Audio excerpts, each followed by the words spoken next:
Yeah. I can't really recuse myself. I prefer, I want to just hold it. Because we didn't have, I mean, this wasn't available to us until like, what, 3:25? Yeah, well, I didn't read it. I mean, I didn't look at the timestamp, but I'm like, oh, there it is. Well, I didn't see it. I told him I didn't even see this on the minutes, and I don't know how it came up. Anyway. It was definitely item F when it did come through, but it wasn't until like 3:30. It's like, that's not much time. Yeah, well, maybe I opened it at the wrong time. I'm telling you, I read clear again. Well, there was one email stating we're anticipating last minute changes to the packet, Yeah, but and it'll come through. And then the packet actually didn't come through. I would like to see it. I would really like to see it. Come through till 3:50. Was the time step on my phone? With it. I would like to have it by Friday of the week before. yeah. Because you need kind of some time for it to like percolate and stew. So I started reading it the other day, and I finished it, and then I got here, and I see it. Yeah. When it first sent out Monday. It did come on Monday? This. I never. There was no effort. I think too, I was looking for, was it Courtney? Yes. And I was like searching on Ricky's name and his name, and I'm like, I'm not seeing it. Where is it? Did you usually have BZA in the, I should have checked. in the subject.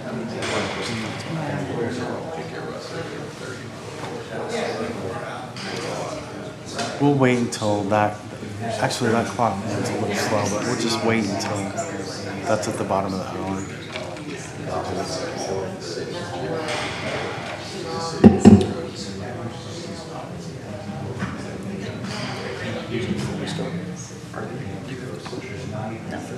It's talking, it's on.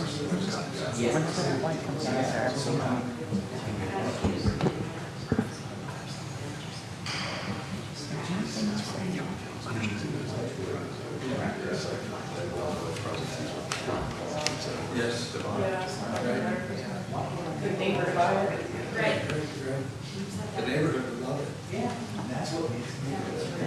There they are.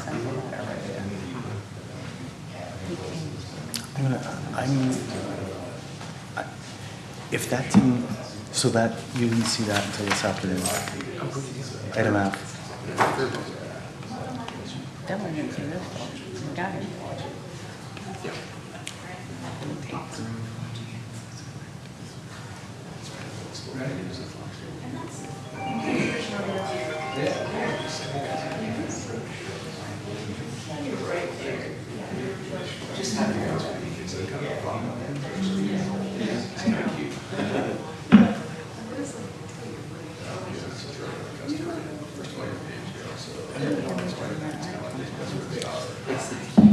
Well, she may be looking for my signal though. Oh, okay. Our signal.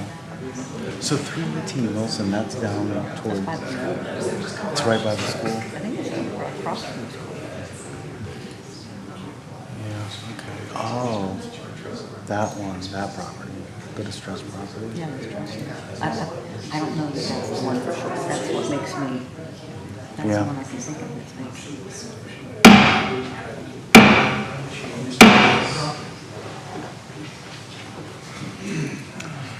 Good evening and welcome to the regular meeting of the City of Morgantown Board of Zoning Appeals. Please turn off all cell phones or other devices that may disrupt these proceedings. It is the duty of the board, this board, to consider requests for relief from the requirements of the city's zoning regulations, to consider conditional use permit requests, and to hear administrative appeals. The board conducts business in the following order: review, amend, and approve minutes from a previous meeting or meetings, move to unfinished business, take up new business, and conclude with announcements from staff.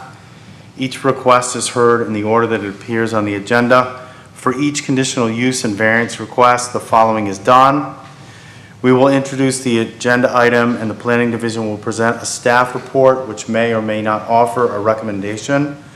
The applicant agent will be asked to present their justification for their request, which may include questions by members of the board. We will then open a public hearing to hear testimony in support of or in opposition to the request, and that may include correspondence. Rules regarding public testimony are as follows. Anyone wishing to testify during the public hearing may do so once recognized by the chair, or may, in lieu of oral testimony, submit written testimony to the chair. All recognized speakers must approach the podium, state their name and address for the record, and speak clearly into the microphone. All comments must be addressed to the board, should be relevant to the application, and may not be of a personal nature or personal attacks. All speakers will be limited to 5 minutes. If members of the board have any questions of the speaker, that time will not be counted toward his/her 5 minutes. If there's a large number of speakers, including many who are part of groups or organizations, I may, to avoid repetitive comments, elect to ask for a representative to speak on behalf of the group or organization. Speakers are notified that irrelevant comments or comments of a personal nature or personal attacks may result in the speaker forfeiting his/her opportunity to participate in the public hearing. We may elect to recognize the applicant agent at the end of the public hearing to provide rebuttal or additional comments, which will be limited to an additional 5 minutes. If members of the board have any questions of the applicant agent, that time will not be counted toward the total or the initial 5 minutes, or the total 5 minutes. After all testimony is heard, we will declare the public hearing closed, and no further public comment will be permitted until unruly or disruptive behavior at any time during this meeting is prohibited and will result in removal from this public meeting. State law requires the board to consider findings of fact for each conditional use and variance request. The variance cannot be granted unless a majority of the quorum present finds in the positive of all of the findings of fact. The board may elect to continue the hearing to another date if it needs additional information. Applicants and requesting parties will be notified in writing by the Planning Division of the board's findings and conclusions, regardless of whether a request is approved or denied. Decisions of the board can be appealed to the Circuit Court of Monongalia County within 30 days upon receipt of the written notification from planning. Any work done relating to decisions rendered by this board during this 30-day period is at the sole financial risk of the applicant. Thank you for your consideration and respect for these proceedings and the opinions of all meeting participants. All right, call to order and roll call. Mr. Martin, Present. who is a new board member, we'd like to note, welcome. Thank you. Ms. Cook Here. and Mr. Benison is present. I do want to notice or note for the record that we do have a quorum, so we can continue with tonight's proceedings. Mr. DeWitt is absent. Mr. Misfelt is absent. All right, so we have meeting minutes from both February and March, past meetings for 2026 to consider and officially accept into the legal record as meeting minutes. Did anyone see any issues with anything there for February or March? No. I move that Nothing? we accept them into the minutes as As written. meeting minutes? As written. Okay. And I will second that motion to accept the meeting minutes for the regular meetings, February and March of 2026. How do we vote? Aye. Aye. Aye. So we have accepted the meeting minutes for February, March into the record. We're going to move, there's no old business to consider. We have several cases under new business. The first being it's referenced as CON 26-026 Apothecary Ale House at 227 Spruce Street. Request by Apothecary Ale House for conditional use in compliance with Section 1331.05 of the city's Planning and Zoning Code regarding a restaurant, private club use, City Tax District 11 in the 2nd Ward, Tax Map 26A, Parcel 140, and 145 in the B4 General Business District. So for CON 2626, up on the screen as well as in the packet is an aerial showing where this will be located. We were having some technical issues, so this is just a parcel viewer instead of the normally generated one that we provide. But further into the packet, you'll see the site plan showing kind of what that space looks like for this project and as it is operating now. The applicant is seeking a conditional use permit regarding a proposed restaurant private club at the above referenced address. The structure is already existing and is currently operating as a restaurant selling beer and wine. They wish to expand into selling liquor. No other major changes are presented at this time. Site plan can be found, as I mentioned, as above, found in the packet, and then refer to the sections of code below for the layout of the structure. In summary, the applicant wishes to get a conditional use approval for a restaurant private club at 227 Spruce Street. See the attached application to review the findings of fact listed, as staff have had no comments or modifications to these. The attachment can be found below the conditions. Staff also have no objections to the applicant's request for this conditional use. And then if the Board of Zoning Appeals does grant this conditional use in regards to CON 2626, only the standard condition would apply. No additional conditions or anything else is required at this time. And that'll conclude our report. All right, thank you. Do we have a representative for this case? Sorry. Hello. My name is Grace Hello. Hutchins, and I am the proprietor of the Apothecary Ale House and Cafe. I'm always nervous public speaking, so sorry for the wavery You're fine. voice there. So we have been a business in downtown Morgantown, positively contributing to the community since 2012 down on Chestnut Street. We moved up to our current location now back in 2022. So we actually at that time applied to this board for the same variance, the liquor license, full liquor at that time. The board granted it to us, but at the time the ABCA did not think that we had a kitchen that constituted a restaurant kitchen. So they denied us. We went back to our beer and wine. We are now back again 4 years later. We have since expanded into a second room, and we built a full-fledged hood, oven, flat top kitchen to satisfy the ABCA requirements. So we're circling back around to upgrade to a full liquor license instead of just beer and wine, because we feel we can really attract the max number of customers and provide the community in the full range than we already do now. We are a very prevalent community member. We are popular with families during the day, during the weekends. We have a wonderful outdoor space. We provide live music events within the appropriate times at appropriate sound levels. We do community fundraising events, and we're just a really nice gathering space for people of all ages, and then later at night, 21 and up, to meet with each other and gather and just have a very nice experience together. And so we feel by adding the full liquor license option that we can attract and serve everybody that we need to. Now, the important part of this is restaurant. We do have a very strong lunch crowd. We do have a good dinner crowd, and so we do sell a lot of food. It is freshly made. We make all of our soups from scratch. We do feature a large panini menu and a large shareable menu, and so there are many options to come and have a full meal there.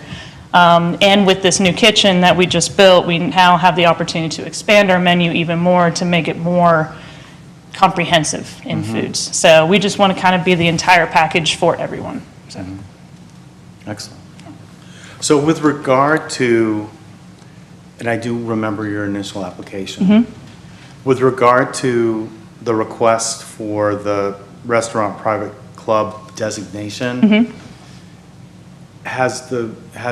what's your have there been any significant changes? No. No. So it's just meeting or satisfying the ABCA? Yeah, I mean, we did build that bigger Standards. kitchen, yeah, and so with it, it'll allow us to do a bigger food menu as well. So nothing has significantly changed. Our footprint is bigger than when I was here 4 years ago, but that's just given us more flexibility. And you're not going to shift hours? No, or no, everything is there exactly won't the be same. any Yep, yeah. Other significant? No, yeah, our latest hour is we close at, I think 1 AM Saturday, Friday and Saturday, but we die out. We are very much an older crowd. Our prices kind of keep it that way too. So we are not a late night, you know, we get some younger clientele, but they start our night and then go elsewhere. We're the bar that they bring, we are the bar and the restaurant that they bring their parents to. So, yeah, so we have lots of regulars of all ages, you know, especially during the day and stuff, so. All right, thank you. Any other questions? Mr. Martin?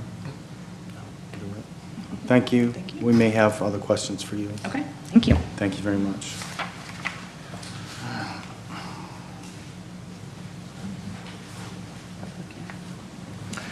Yeah, let's go ahead and, do you have anything to add, Mr. Thompson? No? Nope. Okay, we're going to go ahead and open the public hearing for this case, CON 26-026 for Apothecary Ale House at 227 Spruce Street.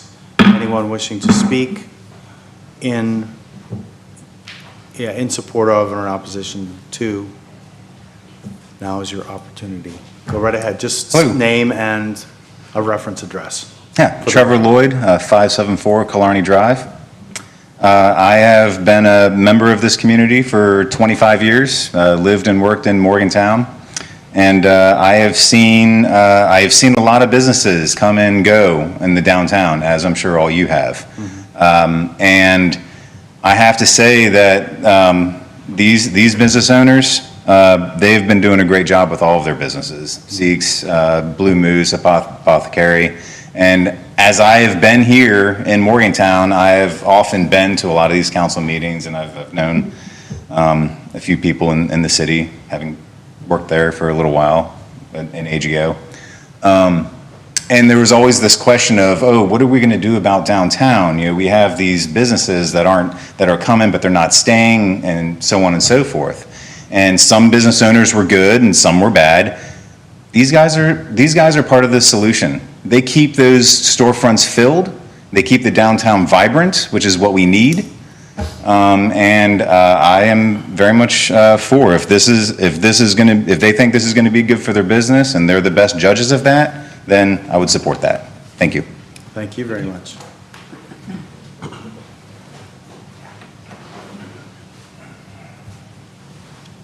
Name and reference address. Scott Frederick, 1065 Wayne Avenue. I've known Grace and Jason for a long time, and they do a really good job of managing their business, and they have put so much effort into expanding what they've done a really good job of.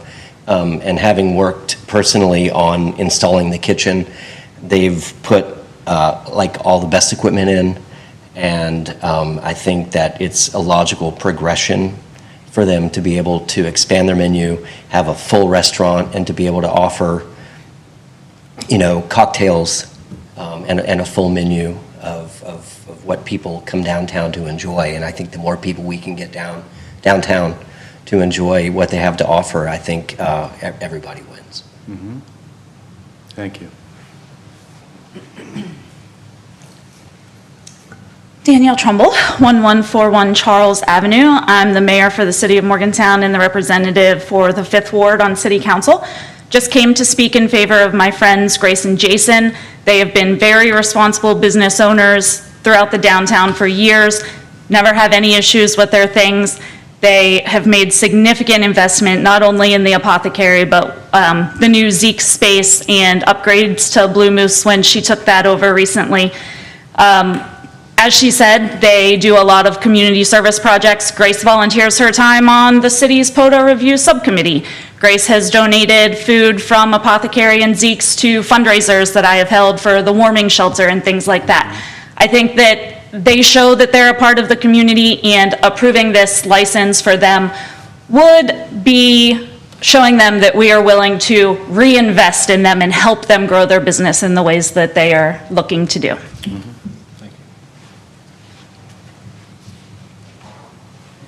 else? Mr. Downs? We should have nominated someone. Mark Downs. It's fine.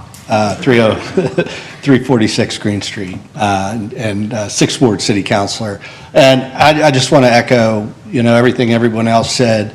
The apothecary's been a huge success story in what is becoming the transformation of our downtown and the revitalization of our downtown. They took a blighted, empty corner of a prominent corner in our downtown and have transformed it into a destination. So I appreciate your consideration of this. I hope you approve it as you did before, and thank you. Thank you. Anyone else wishing to speak in support of or in opposition to this first case? Seeing no one, we're going to close the public hearing.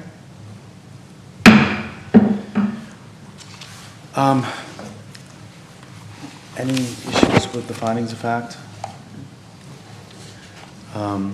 The applicant has stated there are no material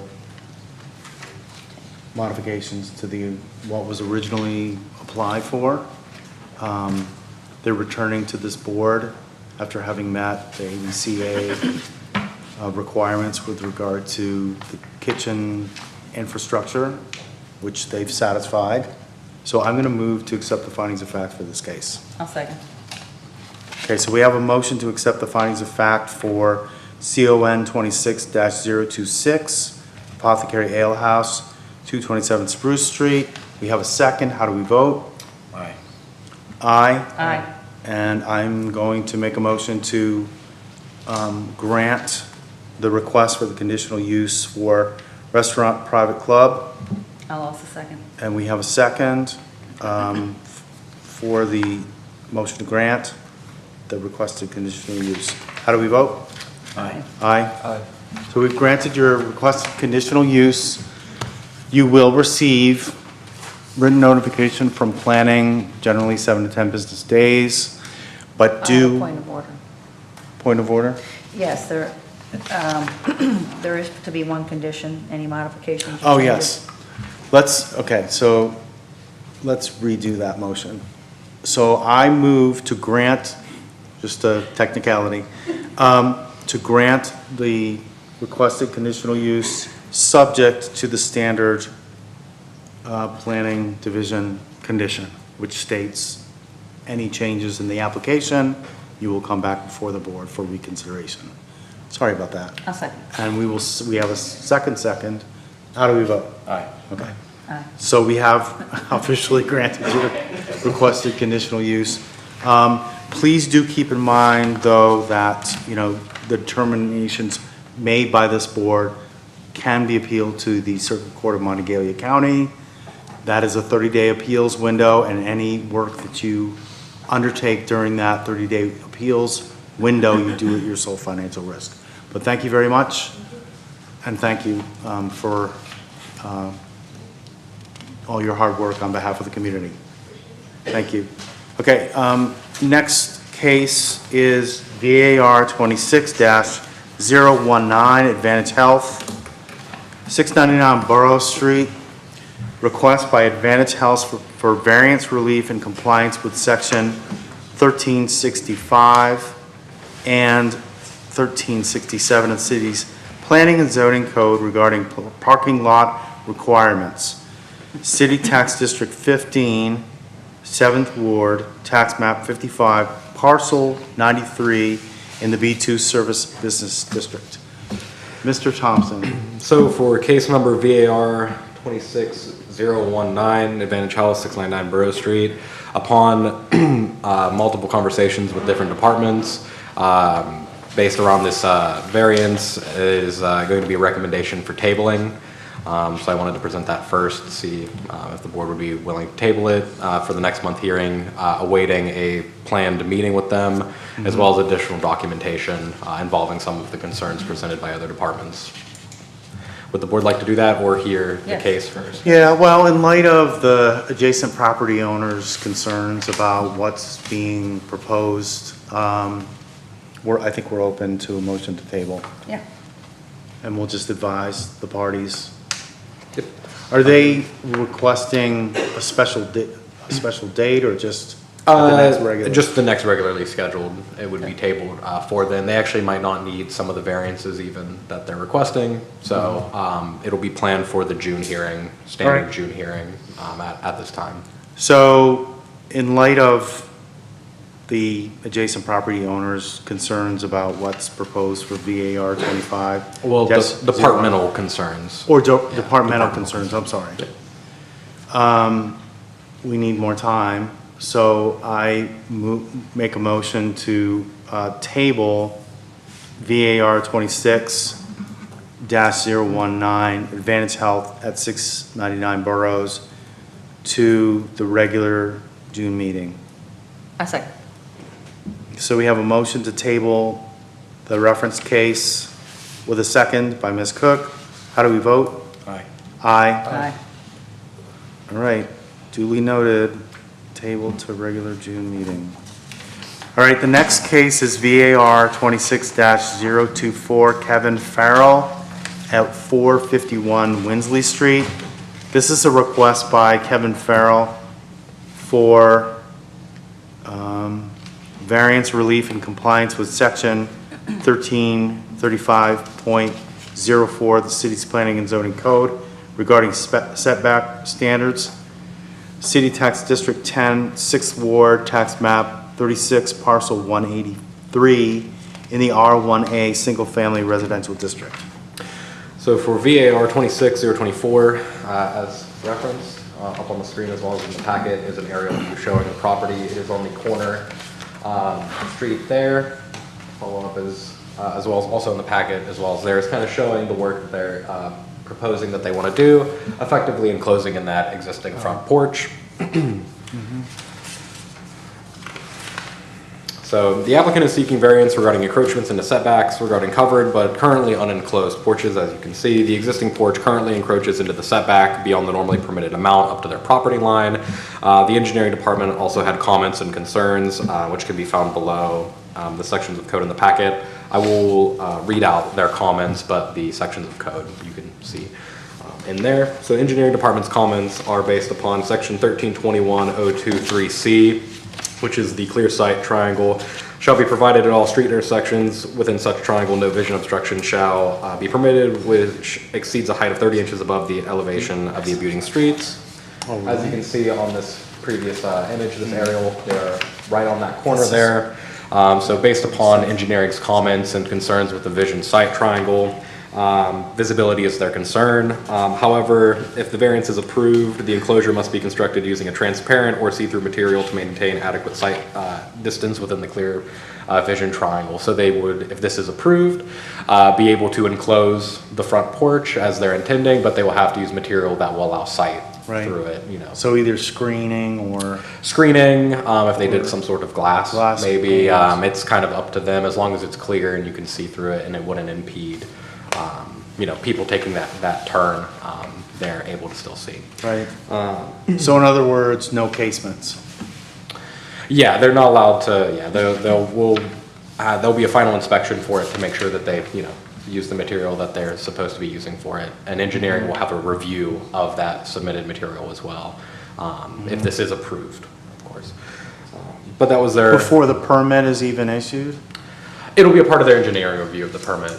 Yeah, there's a material component of reviews. So they'll, if this is approved, they'll say, hey, we want to maybe use this type of material, and then engineering will make the determination if that's see-through or not, right? You know, if you said like wood, plywood or something, you can't see through that. But, you know, they could come up with a couple different ideas. Right. There's no real restrictions on that way. For the vision triangle concern. So that was engineering's comments and concerns for it, as noted in the report. But in summary, the applicant wishes to get a variance to enclose an existing porch at the property addressed at 451 Winsley Street. With that, please see the attached application to review the findings of fact listed. Staff, other than engineering, have no comments or modifications to what is being requested. Planning staff have no objections to this applicant's request for variance as well. And if the Board of Zoning Appeals does grant the applicant variance relief in accordance with the city's code, there'll be no additional conditions other than the standard, including the engineering comment, but that's not really a condition of this. That's just more of a part of the review process for it. So I Right. wanted to make that aware. Otherwise, that concludes staff report. Thank you. Do we have a representative for this case? VAR 26-024? Hello, Hello there. my name's Stacy Youngs. I'm a representative on behalf of Great Day Improvements Patio Enclosures. And I have Donna here with me. She's the homeowner. All righty. What we were proposing to do is simply enclose the existing patio, covered patio with the brick knee wall with glass. Right. With a very thin framework. It will not block any more view than it is what you see there. It's a single pane glass. It offers her an additional security, as well as her mother, who is on hospice, one of her dreams to have. Yeah, I think the sight line for Winsley, I'm familiar with Winsley. You probably are too. It's pretty dense. Is it, so it's on the single, this is, front's on the single lane? It is quite narrow. She's a little bit more familiar with that So- geographic. Hello. Hello. I came back from North Carolina. And can you state your name too? Donna and- DeWitt, 451 Winsley Street. Perfect, all right. Born and raised in Morgantown, played for West Virginia University 1 year, then transferred out. But came back home because my mother refused to leave that house to come to my lake house with my in-ground pool and my boat and my acreage of yards. Right. And when I was told she couldn't live alone anymore, I tried to get her to go south. She wouldn't do it. So I gave up everything I worked 12 to 18 hours a day for 30 plus years to have. And so when I retired, I could get some peace and quiet and comfort. I was a teacher, an athletic director, and a coach. And I just turned 66. My mother just turned 95 in December. She'll be 96 this coming December. She fell 2 years ago and is now bedridden. Because I was an athlete and have many injuries and bone issues of my own due to that in the workouts and all. But bottom line is, I can't get her out the back door. I have to put her in a wheelchair with a lift, and there's 3 or 4 steps out the back door to the patio area. We talked about even trying to do a ramp, but there's not enough room to run it because the step is up so high. Right. The only way I can safely get her out of the house to see the world again right now Is the front, is the front. right? And when I get her out there, I told her this was her Christmas present. And of course, we've been through this since November, trying to get it approved, and Christmas passed, Mother's Day passed, and I really don't want her to expire before I give her the last thing. That's our house from my great-grandfather built. Wow. Every generation has been there. I left to pursue my career, and she didn't want to come to me, so I came back home. So now I'm begging for an area where I can sit without bugs, debris flying when the wind shoots straight through there. As far as the visual part of that, on that corner, the only problem that you have there are the parked cars on Winsley Street. Right. Because they're tearing up your sidewalk, trying to turn almost into my neighbor's front porch to clear the cars that are parked right across from her area. There's no visual, if there was a visual problem, that should have been dealt with before the brick porch was built. I have cut down, Mom had bushes that were impeding some sight there. I've cleared all that out. I put the wall out there just to keep some low landscape plants out there, but I'm trying to spruce it up because, I had a house built at the lake. And I told Mom I didn't want to live the way she was living anymore, and I wanted to see some nice things Right. go into this house since it was our family home. It's gonna be mine upon her death. And so I'm doing upgrades. Right. Because I don't want to, I didn't want to give up my lake house to come back here and not even be able to sit on the front porch without bees and flies. And, it's going to improve the value of the home. Right. My big thing is keeping her safe. Right. So I can get her out there very easily. I don't have to And in worry the about. colder months too.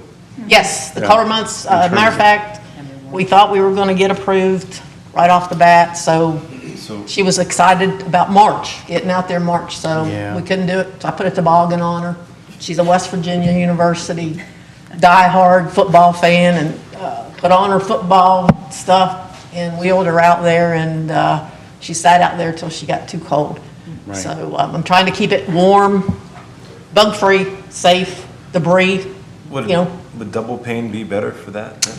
Well, we talked about double pane initially, but I started worrying it might be too much, possibly with heat in the summertime. I mean, it's going to have sliders for screen, it's going to have the screen. I was going to just screen it in initially. And then I thought, well, because I was going to do this once Mom was gone, but now that she can't get outside at all, Right. I'm trying to get her a way to get back outside. So I told her, I said, we'll put windows out there with glass, be able to open them, close them if you're cold or if it's raining. We both want to sit out there and watch it snow Right. in the winter. Right. I'm hoping that she makes it to winter this year, but she's waiting to get on her porch without a bunch of, even when it rains, we used to sit outside with my grandmother on the porch, and my grandmother and I would sit until we'd start getting wet. I think it's going to save the foundation of the porch, to be honest with you, because everything shoots straight at the front door or comes in the side. And I tried to put up some plastic to get her out there this past fall since we couldn't get approval. And to be honest with you, it looked really redneck, but it kept her from the wind hitting her. Right. And I really don't want to have to go that route. So if it's a site thing, I mean, you're pretty much grandfathered, great-grandfathered in. exactly. So, Yeah. Yes. The porch would have been the issue had it not been built decades ago. I think I was There's in nothing elementary changed. school and. Yeah, None of the sight lines are changing. It sounds like you're just putting a clear barrier up. it is. So- Yeah, and if the apartments hadn't been built where Mr. Capellani's garden was when he was alive and had Capellani's restaurant downtown, we wouldn't have as much traffic coming through there, and there would be an easy way to see without somebody flying down the road or coming up. I mean, the younger generation sees the one way, but I guess they want to make it both ways. But that's the only issue. It's not the issue of the porch or the site. It's the neighbors in the apartments. They're younger college kids coming up a one-way street you're supposed to go down on. And that's where the big trucks, when they get to that corner, Right. they have to really look out. I do when I have my van and have to pull my van out. Yeah, it's tight. It's Winsley. Yes. So, Yes, and the bigger So trucks do have to go on the sidewalk. Yeah. That way, right. because of the parked cars. When there's cars are parked right in front of my neighbor's house, they can't swing wide enough to stay on the road, so they have to come up Right. onto the sidewalk. So Yeah. if you want to fix it, fix the parking. Yeah, so basically, we're just looking for the glass enclosure, which, You're not expanding the amount of Nothing, encroachment. It's a reasonable request in terms of you making the most of your property in a reasonable you. manner. Yes. So, does anyone have any other questions? No. Okay. We may have more questions for you, but thank you Okay. very much. Okay. Thank you. Let's Thank go you. ahead. You're welcome, thank you. Let's open the public hearing for this case. This is, again, this is VAR 26-024. Anyone wishing to speak in support of or in opposition to this case, you can do so now.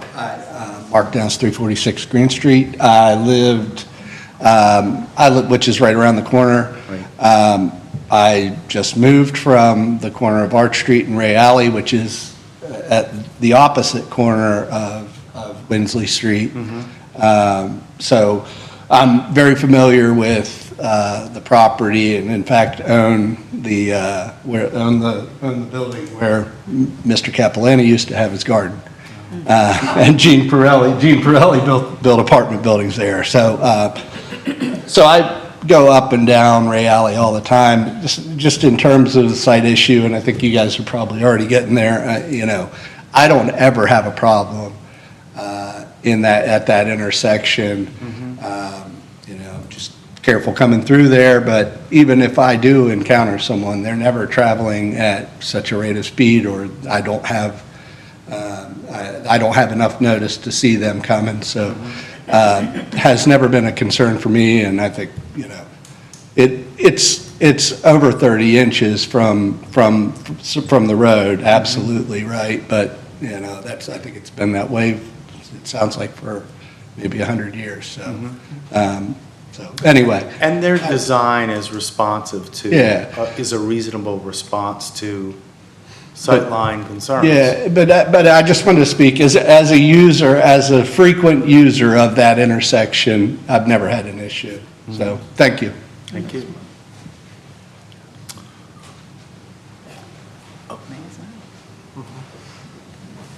Danielle Trumbull, 1141 Charles Avenue. I had to stop and think about my address again. 1141 Charles Avenue, Mayor for the City of Morgantown, 5th Ward City Councilor. I do not represent the 6th Ward, but I do spend a lot of time in Greenmont. I am an active member of the Greenmont Neighborhood Association. I have many friends that live in this area. I will say this particular porch is not the issue with sightlines in that area, as the applicant stated. I think that you are absolutely correct when I hear you say that this is a reasonable request that is not significantly changing anything. And when I come to meetings, and not with you all, certainly, but I am mortified at our process, and I am so sorry that you have been dealing with this since November for what we all say is a reasonable request. Thank you very much. That's kind of what I was wondering. Yeah, Why did see, it take so long? So to add to that real quick, the variance for this was applied for, and this is the earliest it was after it was applied for. So this has been an in back and forth conversation about the denial, the change to be, make it accommodating, how that would be looked at, and then when they applied for the variance and it was in our system, this was the first meeting it could be on. Why was it denied the first time? Because of the sightlines? sightlines, yep. And then that was a conversation back and forth about how to adjust it, what to do, and then it eventually got to the point of, well, you could go the variance route, and then that's what was decided upon, and that's why they're here And we had no today. meeting last month. I Yeah, said, and we had no meeting last month. correct. So this was, as soon as their application was in and the fees were paid and it was processed, this was the very first meeting it could be upon. Was it already proposed that it was going to be a clear barrier whenever it was first? To my understanding, no. That was a conversation that kind of came out with this conversation with engineering of, hey, how do we get this done? Remedy it, get it So, through. yeah. I was going to say, if it was proposed initially, why sightlines would have been brought up then. Yeah. Okay. All right, sir. Scott Frederick, 1065 Wayne Avenue.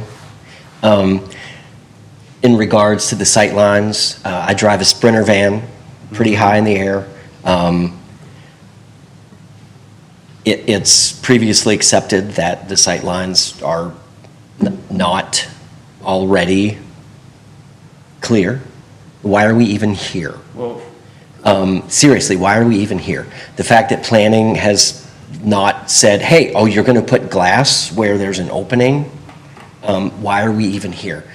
well, let me also, is the door does it have to be glass? Like, does it, I mean? No, I just let them do whatever they want. Right, I mean, that's the kind of what- sightlines are already Do we have to previously make them accepted as black? compromised.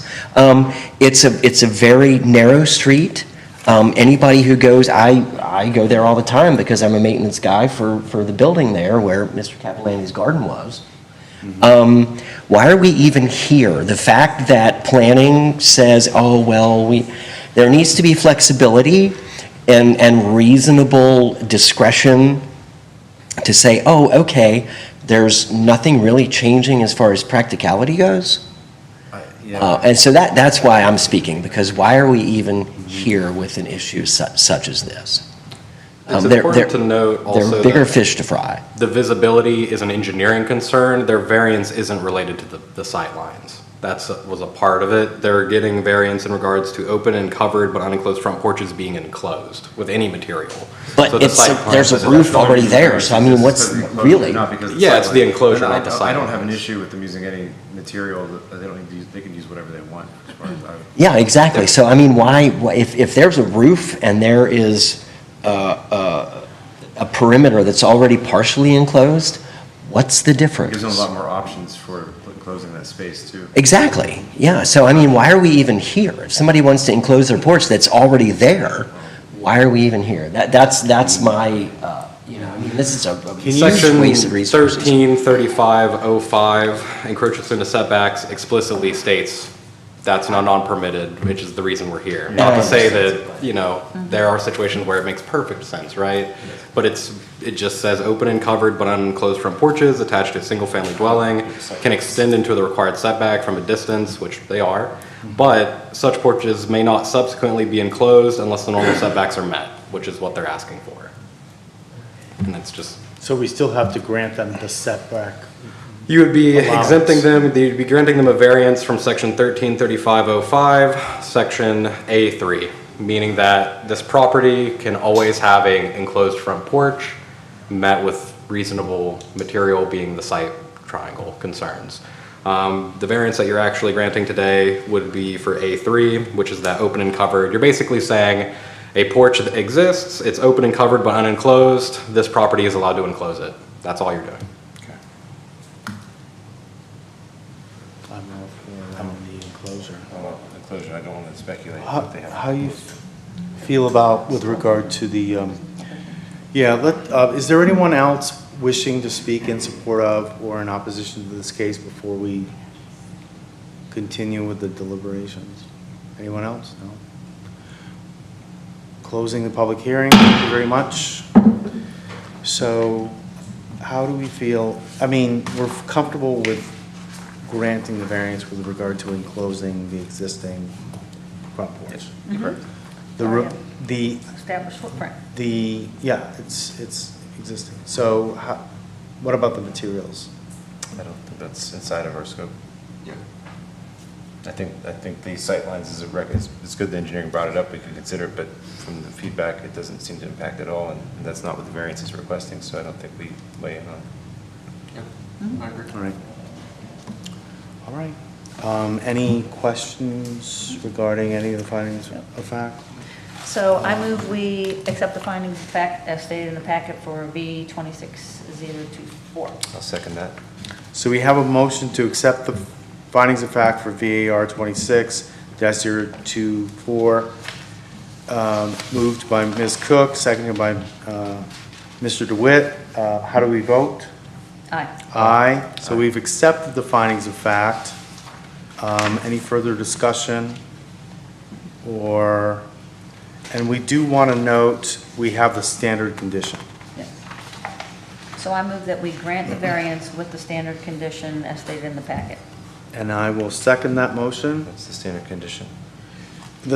Basically, if there are any material changes to the The application. site plan it shall be compliant with the city's planning and zoning code, or the applicant shall seek variance relief from the Board of Zoning Appeals again. Right. It doesn't indicate what materials they use to construct. Do we want No, I don't to want to. explicitly? No, I don't, no. Okay. I just want to make sure that we Okay, weren't so doing that. the motion that we are about to decide on just grants the variance for the setback with regard to enclosing this existing front porch. Correct. And there's no consideration to given restrictions for proposed materials Correct. for said enclosure or porch. Correct. Okay, so we have a motion. It's been seconded by Mr. DeWitt. How do we vote? Aye. Aye. Aye. So we've granted your variance request.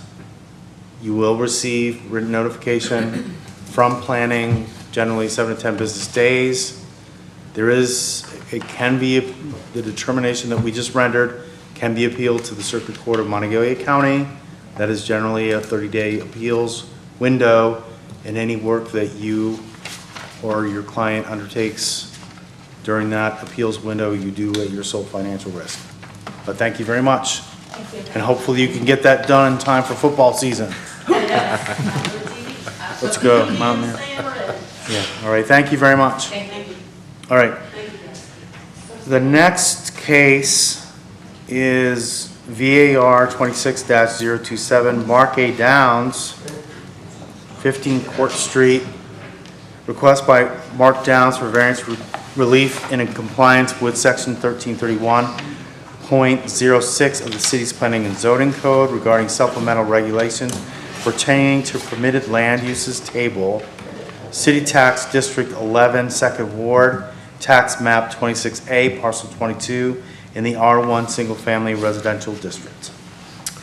So for VAR 26027, in the packets as well as on the screen, is a aerial view showing where the property is. Again, our normal kind of generation for the map that's a little bit cleaner, more accurate, was having issues, so this is just pulled from the parcel viewer. An important thing to note, based on this, is that the property line actually is not cutting the building in half. It's pretty much right on the back and also the side of the building, which will come up in just a minute.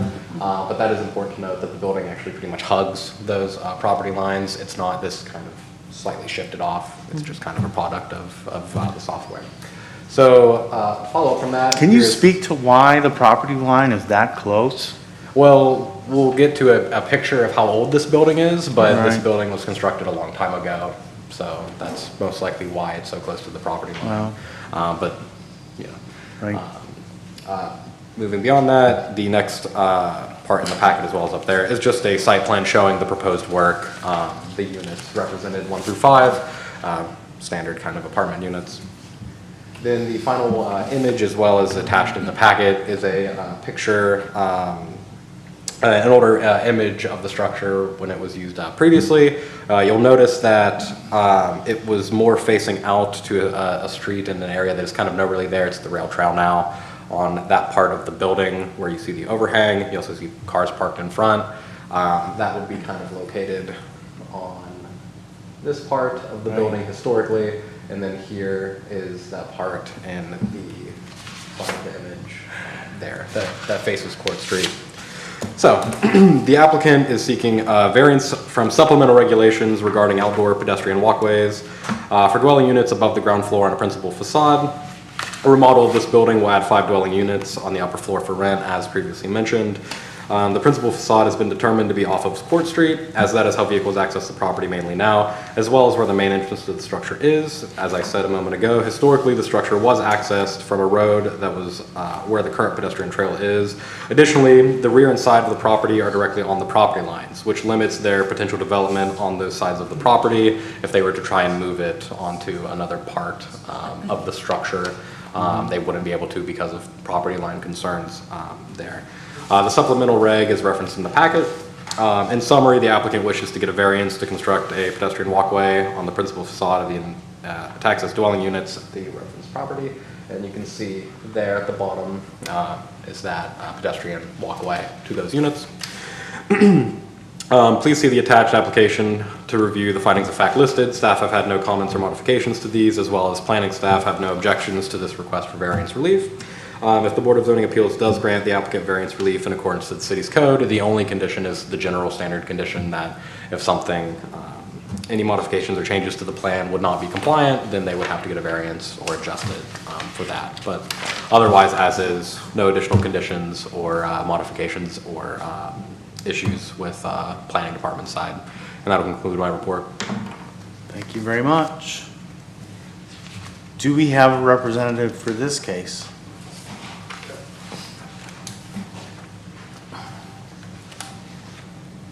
Hey, Mark Downs, 346 Green Street. Yeah, I'm a representative of the ownership group. We bought this building about 5 years ago. It had been for sale for a long time. It had been out of operation for a long time because the roof had been leaking for about 30 years, and it was collapsing from the inside out. So we started about 5 years ago, a slow process of structurally rebuilding the building from the inside out, literally. Lots of permits, lots of working with the city, new roof, et cetera. So we're to the point now where we're ready to start building out on the inside. And we've gotten here. This process really started back in the late winter. We started applying for financing and getting our ducks in order there. And then in January had asked for a meeting with the city, sat down proactively to talk about the project, review our plans, cover our intentions. The idea was that we wanted to make sure that we understood exactly what was in front of us, because we're now paying interest on a note to get a project done, right? Yep. Didn't want to run into any problems. So January 12th, after the January 10th meeting, January 12th, our initial plans went in. We started comments back and forth, usual stuff, no issues. By March 12th, we had engineered drawings of the balcony to go into the front, because the old balcony was not salvageable. We needed a new one. So March 12th. Then April 2nd, nearly 3 months after our initial meeting with the city to identify any issues associated with our plans, we found out that we had this issue. We had this variance issue because the building that was built 100 years ago was built with zero property lines, zero lot lines on 3 sides, and with a street-facing balcony for ingress egress. So that's how we got here. I tell you that just because it is frustrating, and I appreciate all that you all do. Thank you for your service. This isn't an easy thing to consume all this material and weigh in on these decisions. I appreciate you, but I don't tell you any of that to criticize anyone. But I think it highlights a broader issue, for us as a city, and something that, I know the mayor and I definitely want to work on. I'm sure at times it frustrates you, but we need clearer development processes. We need more predictable identification of issues earlier in the process. So, and I know staff's working to that end.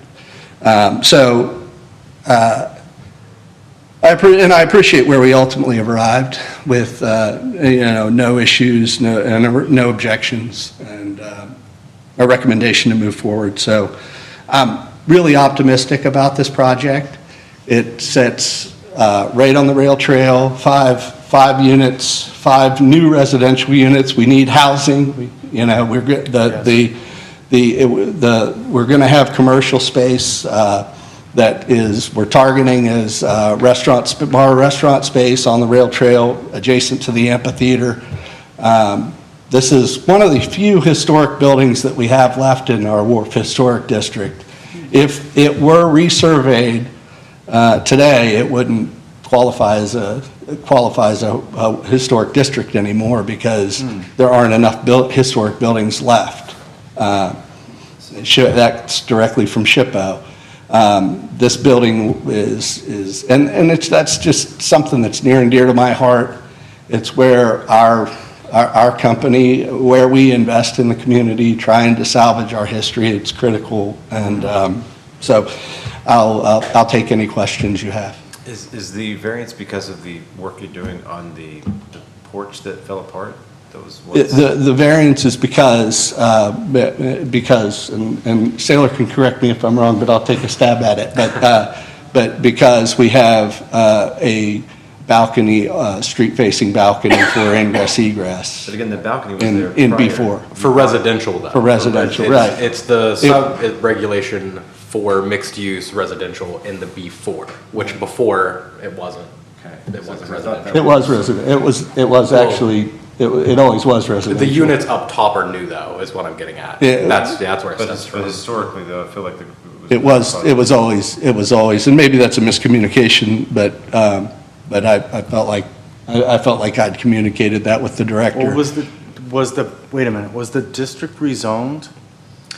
And to the best of my understanding, it's always really been B4. It's always been B4. Down there. And another thing to note additionally is that if you do over a percentage cost amount of work to a structure, it has to be conforming on certain things. And that also is kind of where this is caught, because there was some conversation about, what's the facade and stuff like that. But just the amount of work, the fixing it up, making it nice, puts it above that threshold, which would be kind of like the second reason as to why they would need a potential variance for this in the B4.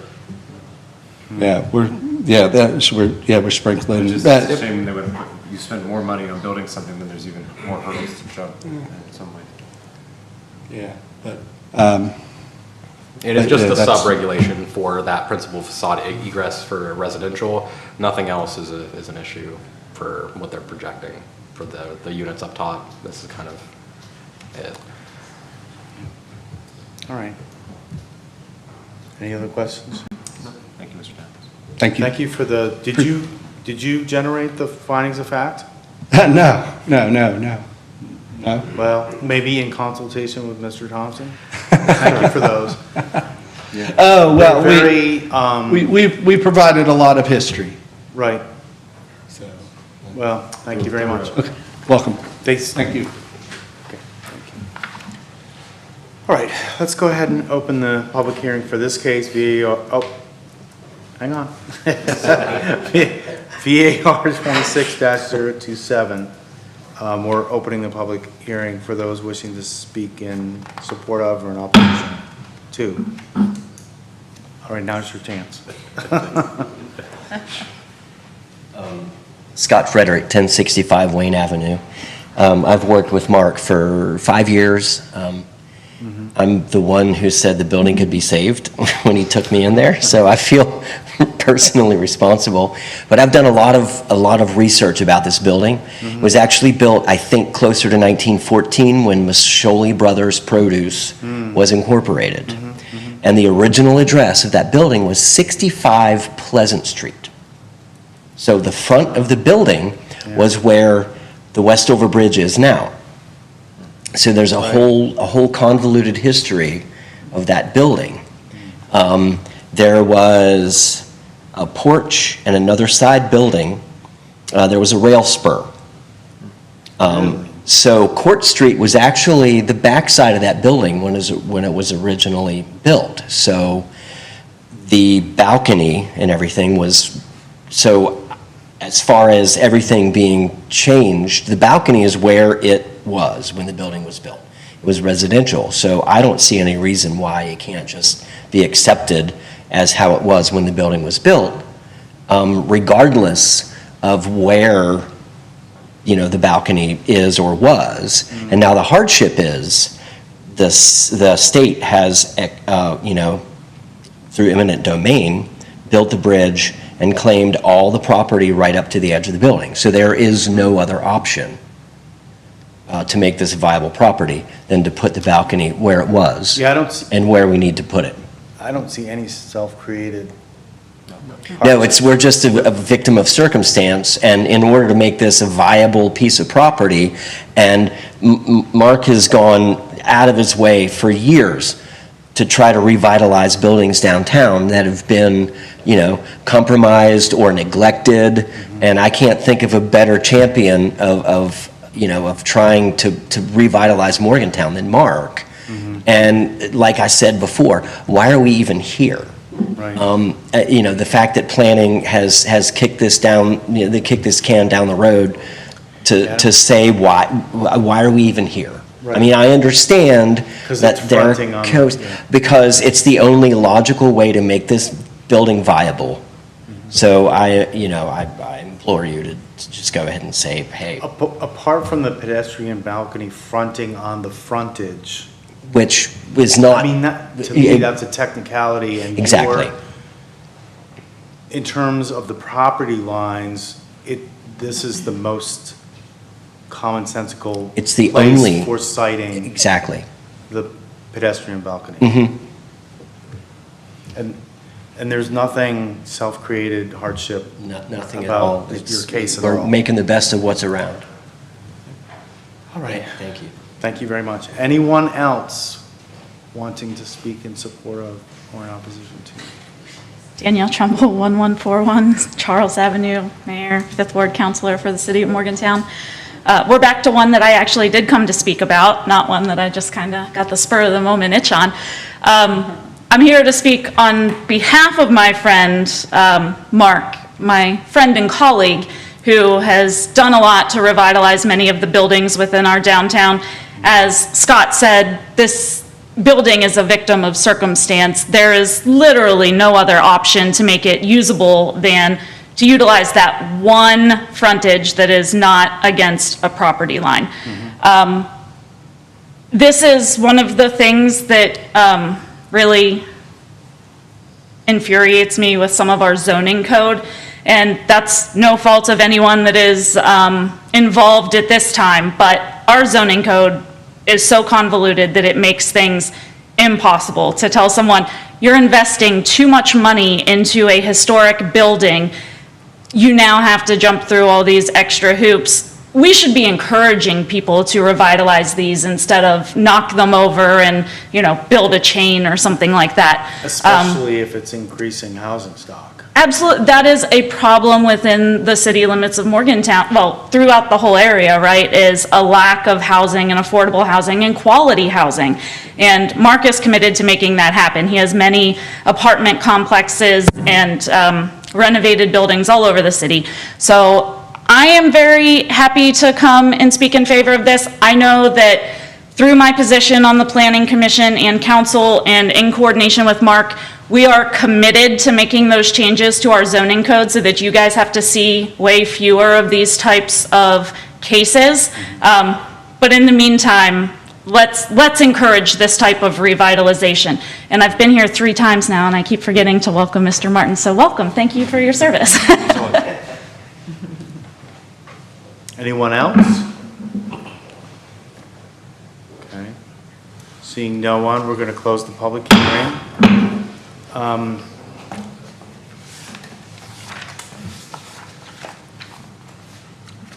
Whoever generated the findings of fact for this case, thank you very much. They speak to potential areas of concern, and they point out that what's being proposed is it's the best solution for developing the property in a responsible, reasonable manner to increase badly needed additional housing stock in the city of Morgantown. So does anyone have any issues with the findings of fact? Nope. They are excellent findings of fact. So I move to accept the findings of fact for BAR 26-027. I'll second. Oh, you got it. So we have a motion seconded by Mr. Martin. How do we vote? Aye. Aye. So we've accepted the findings of fact for VAR 26-027. We do want to note there is the standard condition before we make the motion. Any other modifications or changes to the site plan shall be compliant with the city's planning and zoning code, or the applicant shall seek variance relief from the Board of Zoning Appeals. So I move to grant the requested variance for this case. Second that. And we have a second by Mr. DeWitt, subject to the standard condition per planning. How do we vote? Aye. So we've granted your variance, Mr. Downs. Thank you so very much. As you know, just the standard disclaimer there. You will receive written notification from planning 7 to 10 business days generally. It is appealable to the Circuit Court of Montague County, and that is a 30-day appeals window. Any further work you do during that window, you do at your sole financial risk. But thank you very much. Have a good evening. Thanks for coming down. And good luck with your project. All right, so the next case is VAR 26-036, Dave Vitez at 395 Laurel Street. Request by Dave Vitez for variance relief in compliance with section 1333.04 of the city's planning and zoning code regarding setbacks, city tax district 15 in the 7th ward, tax map 7, parcel 85 in the R1, single family residential district. So for VAR 26036, as shown in the packets as well as on screen, the reference property is on the corner of Laurel and University. Another thing to note is that the building there isn't shown in the images, isn't there anymore. It's a vacant lot currently. This was just the most accurate that we had at the time, but it is important to know that is a vacant lot at this moment. As well as, again, in the package as well on screen, this is the project area showing kind of where the house will be structured, where it will be built, kind of giving it the show of where it'll be located relative to neighboring housing, the lot, stuff like that for what I'll get into in the analysis. So the applicant is seeking a variance regarding extending the maximum front setback for a new construction. The building would sit approximately 50-ish feet back from the property line, which will put it about 20 feet above the maximum of 30. The minimum maximums of that district is 25 to 30 from the front. There's a maximum setback? Yep. Yep, there's a min and max front setback, and there's only minimums on your rear and side setbacks. So in R1... what's the point of a max setback? So it's not too far back to have backyards, wanting to keep with the makeup of the neighborhood, development standards. But maximums apply only to front, not side or rear. Correct. In other words. Yep. And reasonings for like wanting to have a front yard, that neighborhood look, things like that. The previous home, an additional thing to note is the previous home also set back farther than was permitted. If it was new, kind of as you can see there, the footprint as it's layered over that, pretty similar. But that home was demolished and is no longer there, as I also stated, which means that wouldn't necessarily apply. The relevant sections of code can be found below the analysis, being the maximum front setback of 30 feet. In summary, the applicant wishes to get a variance to construct a single-family dwelling approximately 50 feet back from the property line at 395 Laurel Street. Please see the attached application to review those findings of fact, as staff have had no comments or modifications to them. Additionally, planning staff have no objections to the applicant's request for variance relief, and if the board does grant the variance, only the one standard condition would apply, and then that concludes staff report. Thank you. So the front is on University or the front is on Laurel? So the front is on Laurel, because that is the shortest side. If you're on a corner lot, it is your shortest side. just to be specific. yeah, I mean, but- it's referenced as Laurel Street, but, Yep, yeah, front's on Laurel, so that is determined based on, upon two things in this case, being that it is the shortest side of the two abutting a street, and the other one is their intention to access the property off of Laurel as well. So that's kind of two ways as to why Laurel Street is considered the frontage. Additional thing to note as well that'll probably come up through conversation with the applicant. It was discussed moving it, you know, how would that work? If they moved it any farther forward, they would be in violation with their side setback on University. and University. So that is an additional issue to be aware of, that the side setback still applies. It is actually longer because it is on a street, so it's 7.5 instead of the 5 for that district. And they're being conscious of that and have shifted it away. And if they bring it any further forward, they would need a variance for that. So Right. that might come up as a part of it. So the house on Laurel, presumably it's extant with all the dormers and the gables there. Is that 30 foot, would you say, in your estimation? On The which one- Their neighboring 391? Yeah, the neighboring, the middle property between, No, that one's also approximately 40-ish to 50. really? Uh, Okay. So it sounds like the neighborhood already has a precedence of this. Yep. Okay. Thanks. Thank you very much. Thanks. And the one on the corner, if that one is 40, then the one on the smaller Further back. is even, that's gotta be 50 or 55. Yeah. All right. All right. Thank you, Mr. And Thompson. how old is that particular piece of Oh, code? it's just tied to the district standards for it. So probably since whenever it was produced.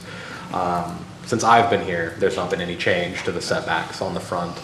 I'm just wondering if there's an effort to like get an average per district area so that you're kind of keeping with consistent areas.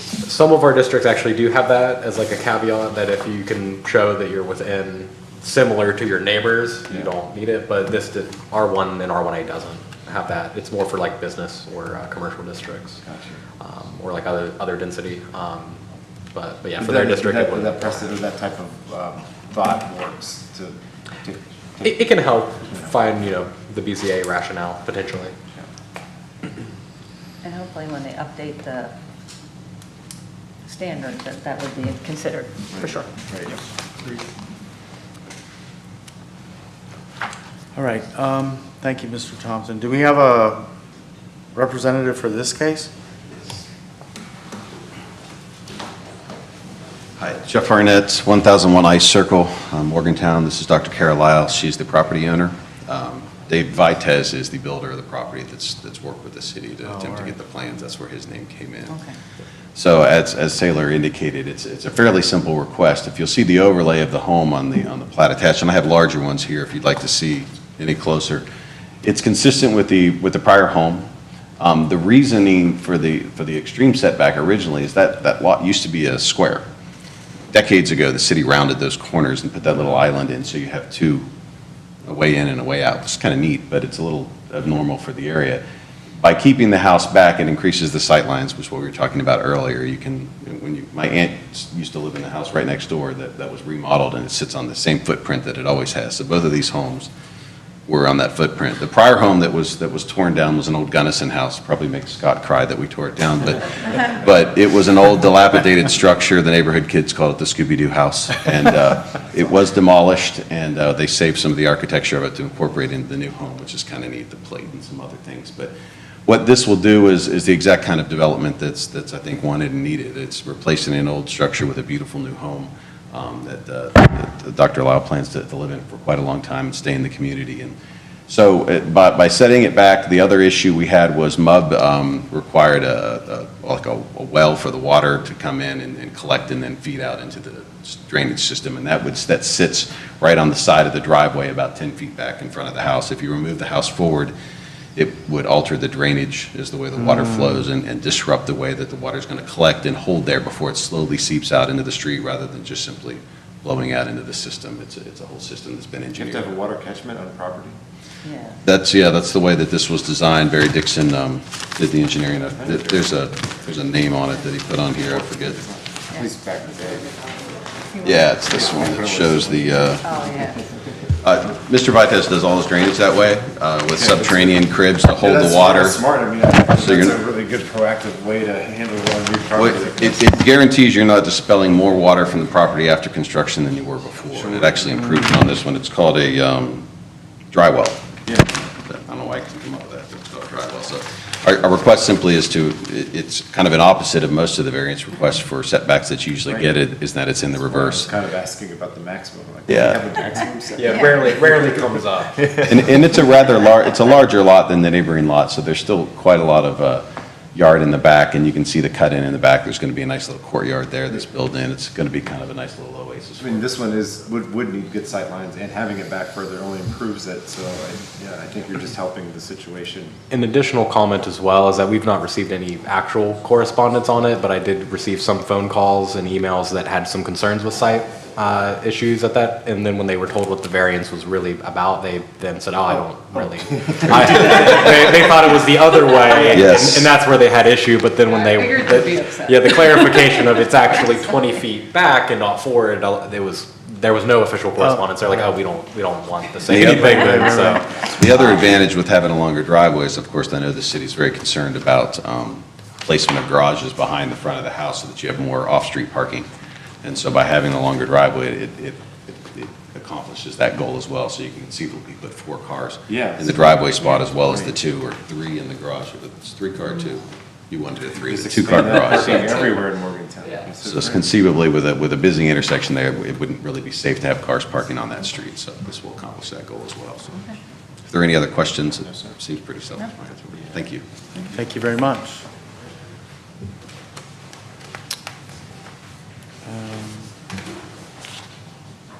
All right. Let's go ahead and open the public hearing for this case, VAR 26-036. David Tez, 395 Laurel Street. Anyone wishing to speak in support of or in opposition to this case? Now's your chance. I won't speak unless Commissioner Arnett will be upset that I didn't get up to support.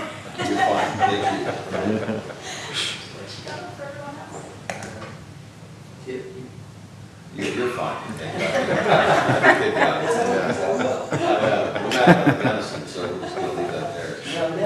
If we try, it's like a foot down. Right. Yeah, we just need you to come up again and say, why are we? You could just say it from there. Why are we even? Right. If you'd like to, yeah. If you wanna- Go ahead. Log in on the record, make it. Scott Frederick, 1065 Wayne Avenue. Why are we even here? This is a no-brainer. In fact, this is the kind of development, especially in this case, that should be encouraged and not questioned.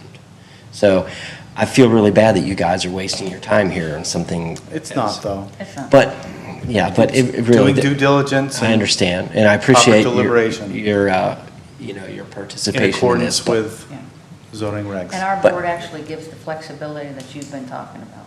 Yeah. Good, because that's necessary, because this is, Right. this is a no-brainer. Thank you. Anyone else? All right. Seeing no one, we're going to close the public hearing. I vote we accept the findings of fact. Okay, so we have a motion by Mr. DeWitt to accept the findings of fact for this case, VAR 26-036, seconded by Ms. Cook. And then again, we just want to, before we make the motion to grant or not, there is the standard condition per planning. So I make a motion to grant the variant, well, You gotta vote finding of facts first. oh, that's right. Point one more. Okay, I'm sorry. So we need a vote for, we have the motion to accept the findings of fact, seconded by Ms. Cook. How do we vote? Aye. Aye. So I move to grant the variance as requested. It's a reasonable request.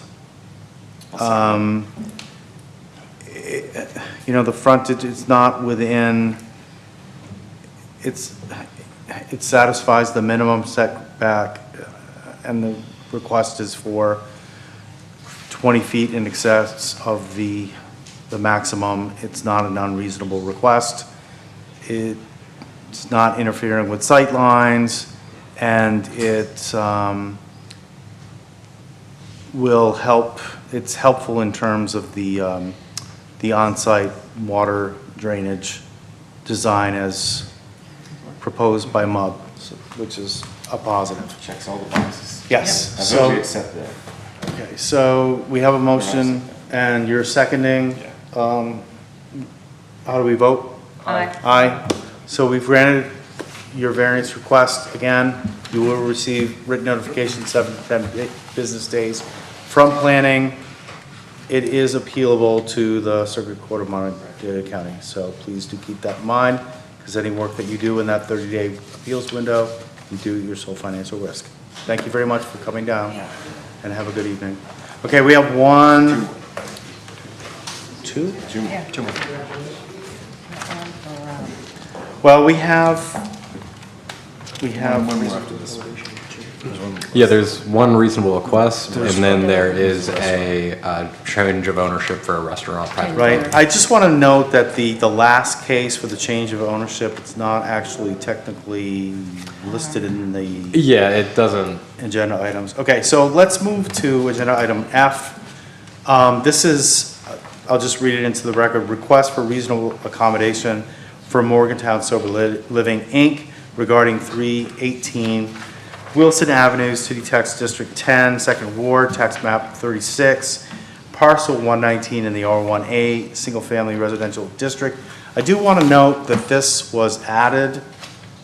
case was added recently, and in addition, we have correspondence submittal, which was also very recently submitted. And I don't know whether board wants to speak to whether everyone has had ample opportunity to review, especially with regard to the correspondence. I mean, I'm interested to hear what it is. Okay. You know, with the, Well, let's, but if that's up to the board, you know, well, let's introduce the agenda item, and then we'll, let's see if we know everything we need to know. right. Okay, so this next case is request for reasonable accommodation for Morgantown Sober Living, Inc. regarding 318 Wilson Avenue, City Tax District 10 in the Second Ward, Tax Map 36, Parcel 119 in the R1A, Single Family Residential District. Mr. Thompson. So this is a, as you said, reasonable accommodation for 318 Wilson Ave. On the screen, as well as in the packets, here's an aerial view showing the property in reference. It's the one on the corner of Ash and Wilson, just to note. Kind of pointed out, it's just the one with the blue dot on it. So the applicant is seeking a reasonable accommodation regarding parking in the R1A Single Family Residential District. A staff recommendation can be found below with conditions. Refer to the sections of code below as well as the submitted designs. In summary, the applicant wishes to get approval for a reasonable accommodation regarding parking standards at the property addressed at, well, there's a misnomer in there, but it's for 318 Wilson. Addressed there, they are able to provide one parking space on the property. They need to make up the additional 3, and they're asking, that's that kind of reasonable accommodation is for those 3 spaces. But it is important to note that they do have one space mainly for their employee already on property. And then the rest is calculated by the number of residents in there. That'll require them to have 3 spaces for that. So under, I won't read every bulleted point, but under the Federal Fair Housing Act, the city must provide reasonable accommodations and rules, policies, and practices when necessary to afford equal opportunity to people with a handicap as defined by the FHA and ADA to use and enjoy a dwelling. The requested accommodation must be granted if it is 1, reasonable, if it is 2, necessary, and if it is 3, directly linked to enabling equal housing opportunity. However, an accommodation is not required if it would either impose undue financial or administrative burdens or fundamentally alter the nature of the zoning regulation. And then there's 20 kind of points that to go through explaining the reasonability, necessity, and enabling equal housing opportunity in there. Otherwise, that would conclude staff report, but if anybody does want me to read the 20 points, I will do that as well. So the available one parking space, are we talking is that on street or is that? No, it is there off a- street. It's on the corner here. It's easier to see in the packet. And again, we were having mapping issues unfortunately, but they do have one driveway onto the property off of Ash Street. And it does meet the requirements for one space. So they do have one off-street parking space on their property for this building. Right. They also brought up the idea of adding an additional parking space on the property to have 2 spaces. That would not be permitted due to a couple different parts. With expanding the width of the driveway for engineering, as well as just not having the depth needed for another spot. So they did have the idea of maybe paving more by the driveway in the front, but it wouldn't be deep enough. They would be parking half on the sidewalk kind of thing. Right. So that, What is it, 8 by 16? it is 8.5 by 18. By 18, yeah. Yep, and they don't have the depth needed for it. But so engineering said it's not capable, even if they went. Yeah, with engineering and planning standards, even if they, there's just not enough room to put an additional parking spot to get a second space on there, based on the lot, the distance from the house, the structure, to the sidewalk. How was it proposed initially then for them to deny it? Like, what was the proposed work? It was more conversational. We brought up that they would need to have 4 parking spaces in total. They have 1. They would need to make up the other 3 or request a reasonable accommodation or a variance. And during that conversation, it was brought up, oh, well, we might be able to add a parking space. And then it was, well, even if you could there, it's just not deep enough based on just knowing the measurement of how deep a spot has to be. But yeah, that was more of a conversational. And then what about off-street, not necessarily on Wilson, but Ash?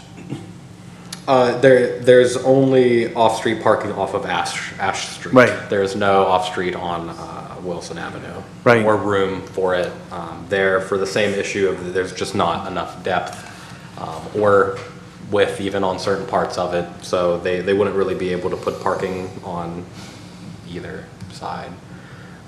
Or they'd be parking like out of their property in the right of way or in the street or on a sidewalk. It's Right. just not deep enough for a standard vehicle based on our measurements. Right.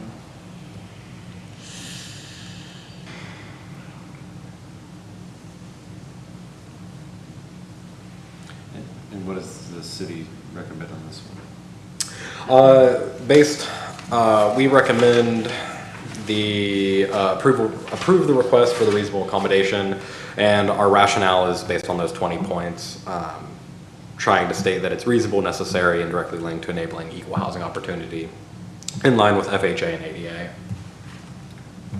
Those 20 points found in the packet. Well, does the inability to provide on or off-street parking accommodation, to what extent does that constitute a fundamental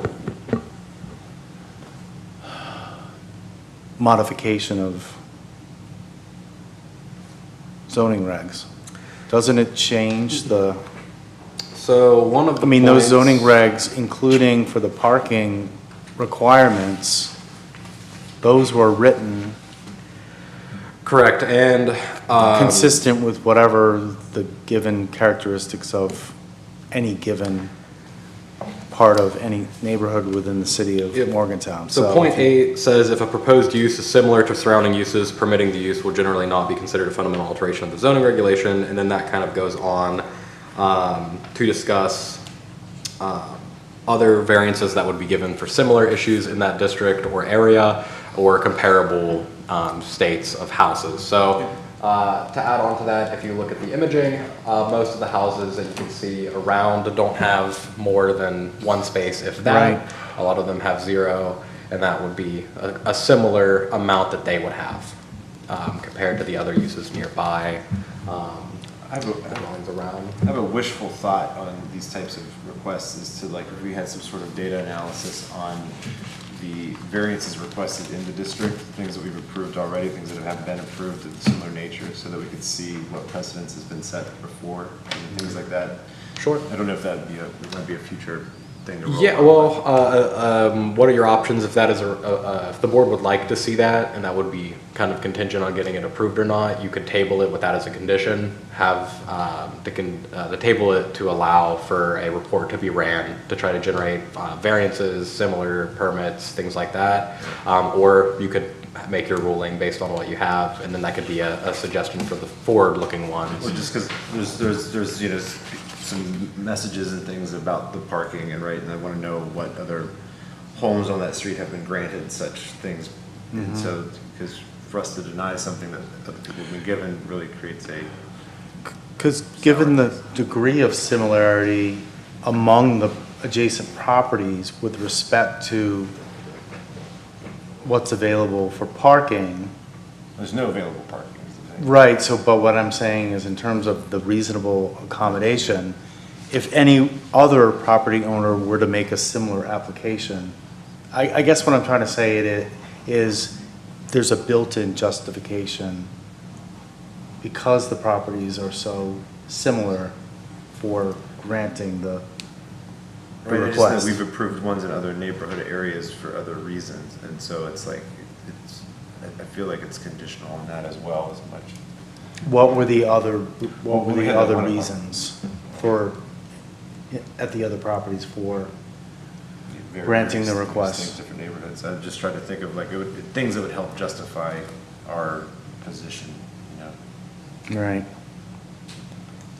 Because if we've granted like 5 homes on this street, that type of thing, then, well, then there's a precedent. Right. Because it's not as if the variance is just for a single part, it's for 3. 3, I know that's the kicker. I think we've come across this one before. I think we should open talk. But like, we talked about having them try to find parking in other sections of town. I don't know, whatever came of that. Based on, if you're referencing the last conversation about, well, can they get parking elsewhere? Yeah. They're able to, but it wouldn't satisfy the ordinance because there is a feet limit. So within, It's 200, isn't it? it's either 200 or 300. Off the top of my head, I'm not exactly sure on the number, but it is within that amount of a couple hundred feet. In certain districts, you can go a little farther, like commercial business districts, but this is not one of those. So they could potentially, if there was a parking lot within 100 feet, use that and it would satisfy off-street parking standards. But because there's none of them that are close enough, then it wouldn't qualify for off-street Well, parking. I think it's dangerous for us to deny it based on, you know, the complaints that we have versus, you know, the FHA, ADA regulations that are, that's law, you know, that's something Right. we can't have an opinion on. Sure. Mhm. My thought. So anyways. So are we opening it or what? What are we doing with it? I kind of want to Do see we this need get more resolved information? because this has come a couple of times and they've got a stack of FHA, ADA points that I don't think we can, even 2 or 3 of these from now can really argue with. And there's no, you know, this is a newer case, but has there been any, it is ADA federal law. However, you know, we're tasked with doing our deliberations with regard to the specific characteristics of each case. So has there been any input from city attorney? So as far, and also just to reiterate, the reasonable accommodation for 318 Wilson Ave is separate from the previous one. It's the same entity, but it's different addresses, different, this is its own separate, this is for 318 Wilson. So it's, And any ruling or anything related to this is just for 318 Wilson. It doesn't impact, you know. and the again, previous one. we want to emphasize it's a unique case.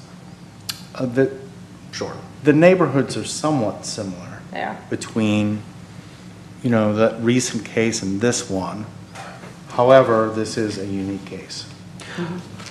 And as far as any comments from the city's attorney, it is 1 through 20 wasn't just written up by me, so I'm not a legal attorney or anything. So there was input by legal on our end regarding these 1 through 20 points, presenting it to the BZA. But with that, in addition to that, if the board does have concerns or questions or wants additional information provided, a recommendation would be just to table it, to make those requests to the city, and we will work with the applicant to provide that. Per any other case, if you guys had concerns with the table, to follow up on additional information or any other clarification that you might need that you don't believe that you have sufficient enough. What resulted in our last one for this? The last one, the last reasonable accommodation, the reasonable accommodation was approved by the BZA previously. Wasn't it 2, not 3 though, right? Oh yeah, the spots were 3 last time. It was 3? But they didn't have any on-site. There was no on-site parking. They needed 2 to 3 spots, and then they were given a reasonable accommodation. It might have been 2. That was a previous case. I didn't read up on that one, but before coming in. But this one is 4. They have 1 on site. My only issue with this is that if this is the same entity in this, is that it's like we knew the issue the last time, and then we do it again. Like as in like It's setting the precedent. I mean, we're all for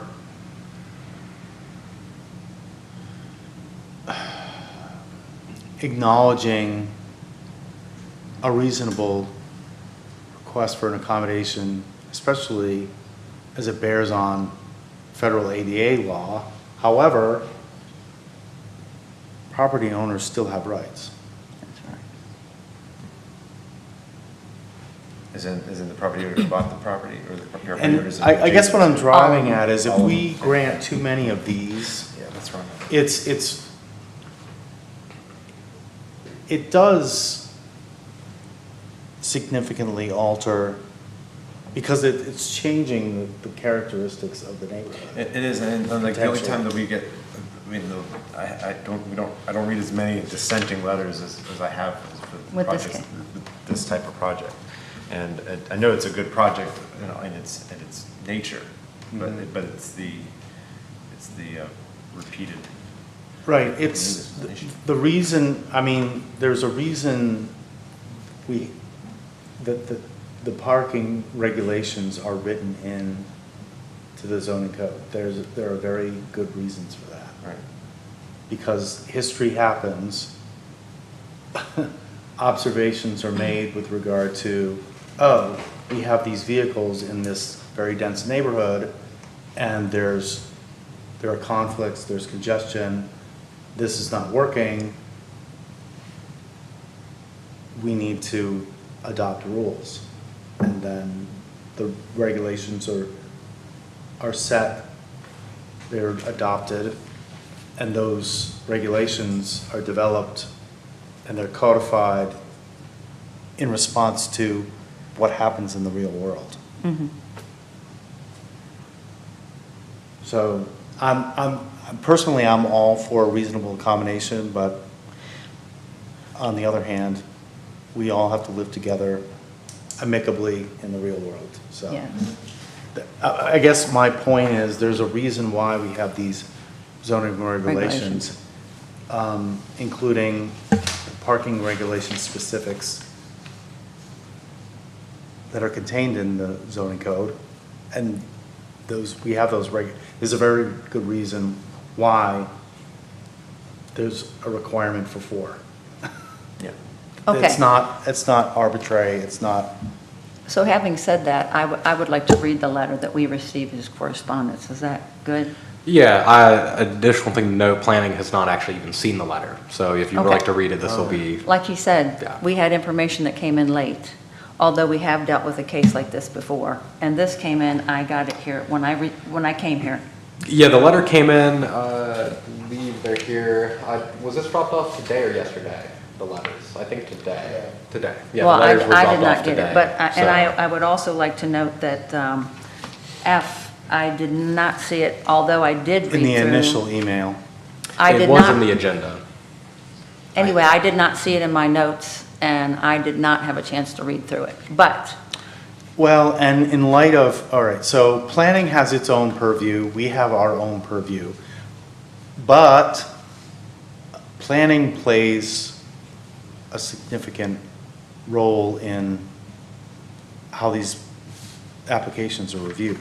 So given that planning has not reviewed, What were you saying, Mr. I'm for tabling this. You're gonna table it? Yeah, we've reviewed the project, just not the letters that came in. As we didn't receive any that were addressed to us, we're not able to open your guys' mail, for example. So that's all that we've not seen. Oh, I But see. we are, yeah, I Thanks for the put this staff clarification. report together myself, but the letters or the correspondence has not been read by anybody on planning staff, as we were not given any. And we're not allowed to obviously open your guys' mail as it is for you. Right. So that's the only part that we've not seen. We have seen the project up to this point, though. But yeah, if you'd like to read it I would like to to read the the letter. record. Yeah, if you want to. You want to read it, the whole letter into the record? Just a moment, then? yes, I'm going to address the first page because it tells who and when and what. Name, Justin Wojcik, oh, best I can, 205 Waitman Street, Morgantown. Please see the attached 4 pages to, of course, our board and, Caribou Board of Zoning Appeals. I am here today with concerns about a request for reasonable accommodation. Let me read that again because I am here today for concerns about, quote, request for reasonable accommodation, unquote, by Morgantown Sober Living Incorporated regarding 318 Wilson Avenue, particularly if this request is regarding the parking standards of the property, namely City Code 1365.04.01, quote, minimum off-street parking requirements, unquote. I am a homeowner just blocks away from this house down busy Wilson Avenue on the other side of Morgantown High School. I am actually next door to another group residential facility ran by Morgantown Sober Living on Waitman Street that is currently operating without meeting the city's minimum off-street parking requirements. Parking, traffic, and congestion problems caused by their Waitman Street facility is a major problem in the neighborhood, constantly causing unsafe situations to this very day.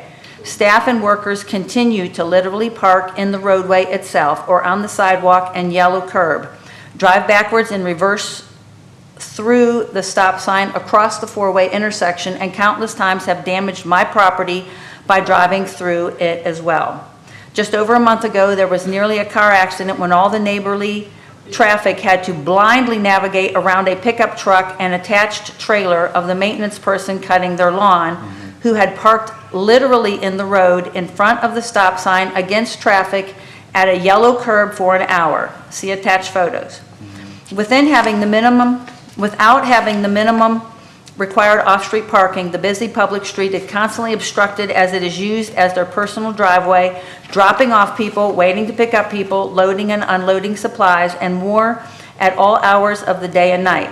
This is activity of intentionally ignoring traffic laws and flagrantly disobeying parking laws. Excuse me, I read that wrong. This activity of intentionally ignoring traffic laws and flagrantly disobeying parking laws occurs constantly, creating one dangerous situation after another in the residential neighborhood, which could have been entirely avoided if the off-street parking provided actually matched up to the number of residents and associated staff.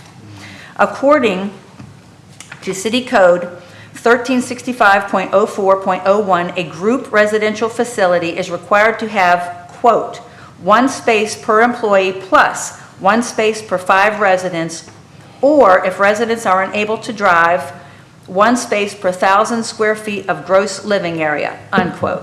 City Code 1365.02B states, when the intensity of use of any building, structure, or premise shall be increased through the addition of dwelling units, floor area, beds, seating capacity, or other units of measurement, parking and loading facilities as required herein shall be provided for such increase in intensity of use.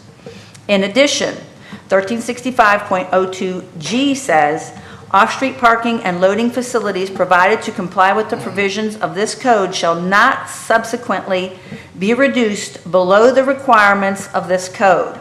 City Code 1365.04F states in reference to the minimum off-street parking requirements that, quote, no part of any alley or street or other public right-of-way shall be used to meet the minimum parking requirements of this code unless otherwise provided for herein.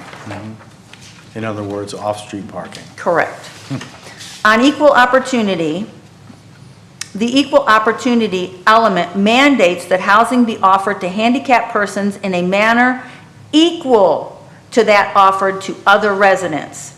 It requires even-handed treatment rather than providing handicapped persons with a greater opportunity than non-handicapped persons. On fundamental alterations, quote, reasonable accommodations do not require accommodations which impose changes, adjusts, or modifications to existing programs that would be substantial or that would constitute fundamental alterations in the nature of the program, unquote. On-street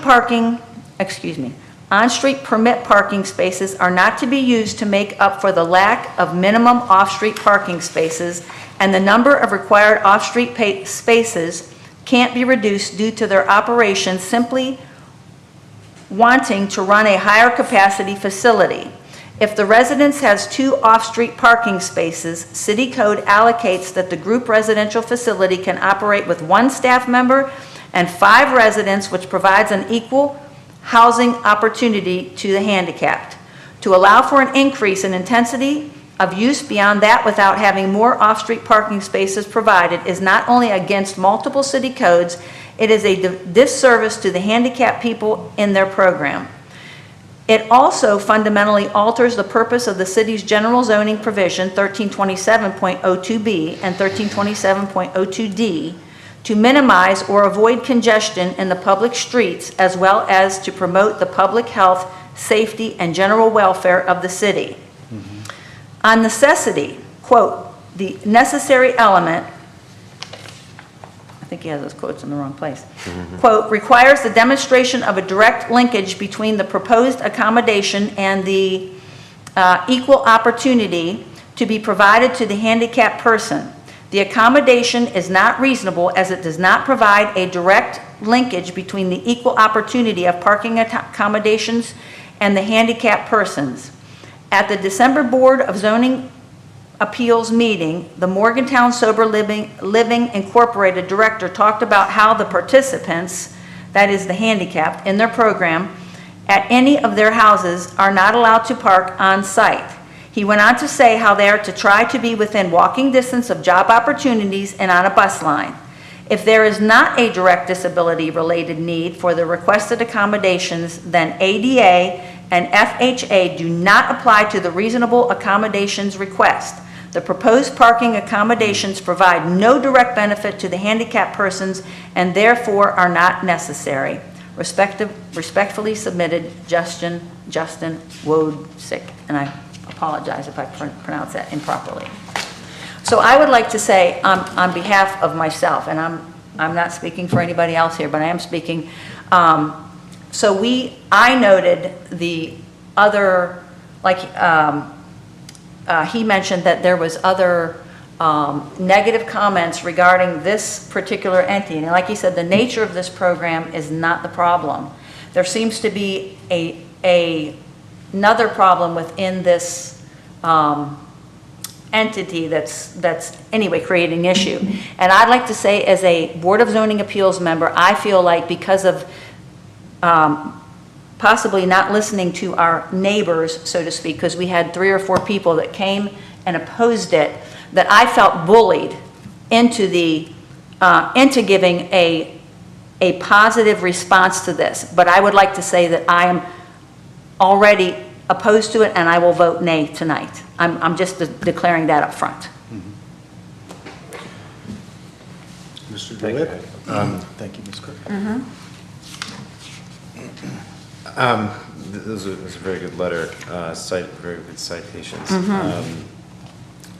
And is it part of the issue, the volume of people in the home? Like, if they just reduce the number, then this would Yeah, be- reduce the then number I and think that- get it right down to the right it's- number. I think at this point, we And he said equal opportunity, yes. There's a disjuncture, in my view, between the density of the neighborhood and what is, the nature of your it's residential, and that's your best line of argument with regard to ADA law. However, the nature of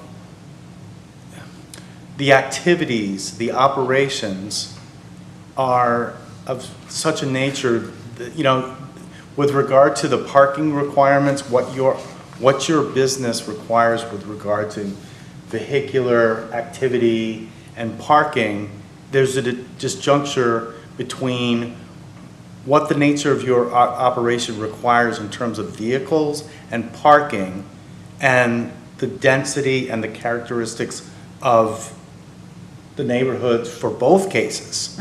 Right. And that, with regard to how the parking requirements are written for zoning code, that creates it's problematic, regardless of what ADA law says in terms of reasonable accommodations for residential residents or occupants of whatever property. It creates problems. It's one situation whenever it's like, it's happened once and it's like an issue of like, well, we didn't know, but this is something we know about. And additionally, with regard to the problematic nature of residential density and vehicular congestion, et cetera, when does what is constituted as a reasonable accommodation under ADA law become an unreasonable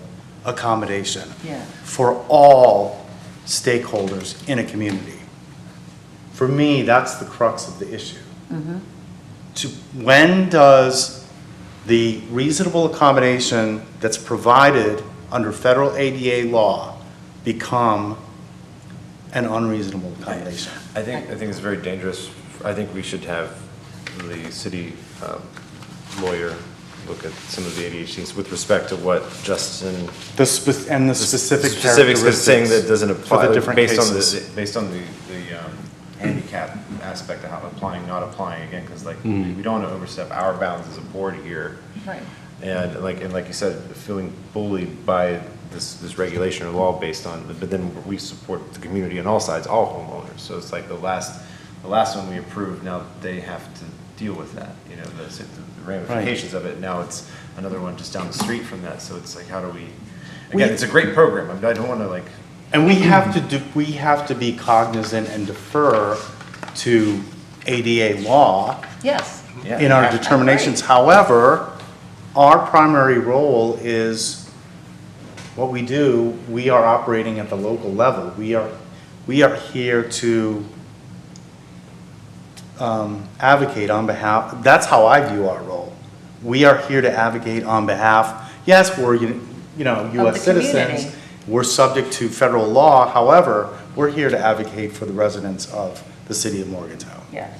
Well, I just don't want to open the city up for a suit over our. There's that too. But I'm open with opening up the floor. More information. Or no, I know how I would decide on this, but again, if we need the city attorney. Yeah, from based on what Gabe is kind of suggesting, and you can correct me if I'm wrong, it seems like you would at least like to table either into the next meeting or into whatever appropriately met to legal guidance by the city's attorney and an understanding of the laws that would apply to it, how they would apply, give some guidance on that to better understand exactly what you'd be kind of approving on. Does that? Can the Thanks, city attorney speak to the specifics of this case, but also the recent case? Well, we can't change that one. No, we can't, but we can do a comparison and contrast. Not being the city's attorney, I can't give a yes or no, but at least as if that's a request by the BZA, I can at least make that a requirement of, hey, the board wants to table it. Well, you guys would make that a requirement. You would like to table case, the reasonable accommodation until legal guidance can be given by the city's attorney to give a better compare and contrast between this one and the previous one, as well as generally what applies. I mean, or do we need that?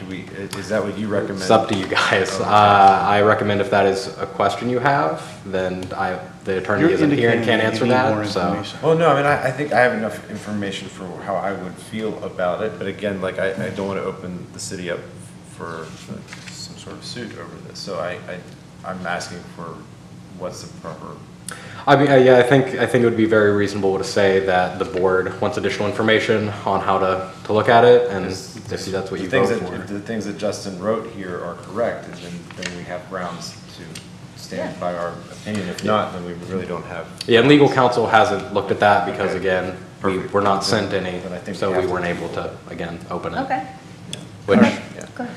Is everyone comfortable with tabling? Yeah, Okay. I move to table the motion. All right, and I second that motion. Do we have, well, we never opened, You don't have to if you're tabling well, it, we but you have. can if you want. Someone's indicating that he wants to speak, but we have, sir, we haven't opened a public hearing because we're tabling. So, I just have a question. It's up to Chris. I mean, you're the board. You can choose to listen to it or just say wait till the next kind of meeting. can we, I think we're going to table. We're going to look, we need more information to continue deliberation.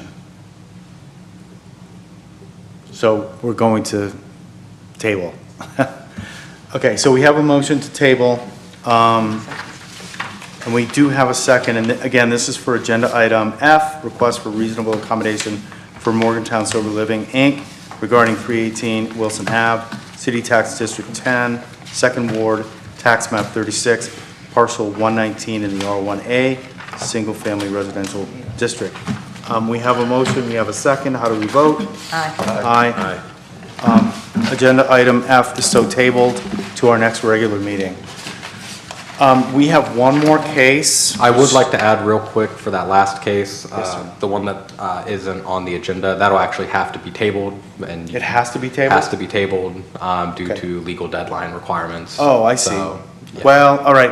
And so this last case, so it's referenced as transfer of ownership, 344 High Street, the bank. It is not referenced as a specific agenda item, and I'm advised by Mr. Thompson from Planning that we have to table this. Do we need a motion or no, because it didn't meet It didn't the meet the legal requirements. requirements for advertising? Okay. No, So no motion required. Thank you very much. So do we have, actually, before we move to, I think we should do, we meant to do well, we're welcoming Mr. Martin to our board. we can end with that. Yes, I have no closing announcements otherwise. But as Chris was alluding to, we do have a new member, Alexander Martin, as a member of the Board of Zoning Appeals, so welcome to the BZA. Otherwise, I have no other announcements. If you would like to add anything, you're more than welcome to. If not, welcome to Would the you board. like to say a So- few words? Welcome. Thank you very much. Thank you for the welcome. I'm excited to be more involved with my community and helping to give a voice to some residents of Morgantown and the surrounding area. And I'm looking forward to working with you all and learning throughout this whole process. Thank you. Thank you. Thank you very much. We're going to take questions at the next regular meeting because I'm assuming the question relates to. Do you want to approach and lodge your question? Well, I think because you've already tabled it. He said it wasn't about the. If it's not, It's then just a yeah. general question? My name is Justin Wojcik, 205 Waitman Street. That was, my letter that you read. The question I have pertains to the meeting packet that was provided with information for these cases. I'd seen that, the item that I came to speak about, when it was first put out, did not have an agenda item, then they added it to item F. But nowhere in the meeting packet that was put on the website have I seen the 20 points that's provided or any other information relevant to this case. So if that could be, Yeah, those. Can we address that? Yeah, as That far is- as that goes, it should have been, because I sent out the packet with those 20, like it was a combined thing. If it wasn't, thank you for letting us know. If that happens again, give me a call or email, or even show up and say, hey, that's not there, because I was under the impression it was, and that was what the intention was. So if that's, well, we can update that to reflect that would be based on great. this. That was my only question. That- But Thank you. yeah, that just must have been an error. That is a which packet was salient uploaded. concern, especially since the 20 points, I mean, it does become part of the official legal record. Yeah, and that, on the packet that I have and that you guys have now, it reflects that. There's, and based on speaking with Heidi as well, that the one that was maybe sent out originally didn't have it either. And that, again, was an error. It should have. If that happens, please reach out to the office or show up, or, showing up for the concerned resident. But otherwise, send an email, give me a call, let me know if that's an error. What is your office number? It is, I'll give you my card. It's in his emails. Yep. It is referenced in the email. I just want to make sure I had it, if I had, I'm just making sure. And plus, I let them hear it too. Yeah, it's in any of my emails I send out, or as well as the letters that go out, or emails and things I send out. But after this, I can give you my card just to make sure. And if you guys would like a copy of my card, you're familiar with my number, but, just for the sake of it, if that does happen again, 100% please reach out, let us know. So, yep. Because I think we're all interested in working toward improving, Our community. outcomes and the quality of the process. So thank you very much. And I also want to make a statement that, like, I've heard really good things about the sober living program you run. That's not the issue at all. Any other, all right. Nope. I move to adjourn. A second. We have a motion to adjourn, seconded by Ms. Cook. How do we vote? Aye. We are so adjourned, but please wait.